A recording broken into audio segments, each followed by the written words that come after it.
कोयटा डेरा इस्माइल खान कौमी शाहराह दाना sir land sliding के बाइस बंद हो गई है, जिसके नतीजे में दोनों अतराफ गाड़ियों की लंबी कतारें लग गई हैं।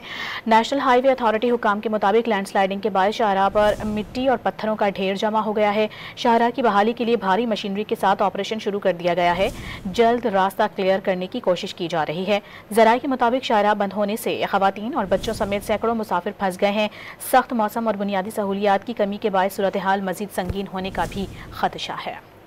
कोयटा डेरा इस्माइल खान कौमी शाहराह दाना सर लैंड स्लाइडिंग के बाइस बंद हो गई है, जिसके नतीजे में दोनों अतराफ गाड़ियों की लंबी कतारें लग गई हैं। नेशनल हाईवे अथॉरिटी हुकाम के मुताबिक लैंड स्लाइडिंग के बाइस शाहराह पर मिट्टी और पत्थरों का ढेर जमा हो गया है। शाहराह की बहाली के लिए भारी मशीनरी के साथ ऑपरेशन शुरू कर दिया गया है। जल्द रास्ता क्लियर करने की कोशिश की जा रही है। ज़राए के मुताबिक शाहराह बंद होने से खवातीन और बच्चों समेत सैकड़ों मुसाफिर फंस गए हैं। सख्त मौसम और बुनियादी सहूलियात की कमी के बायस सूरत हाल मजीद संगीन होने का भी खदशा है।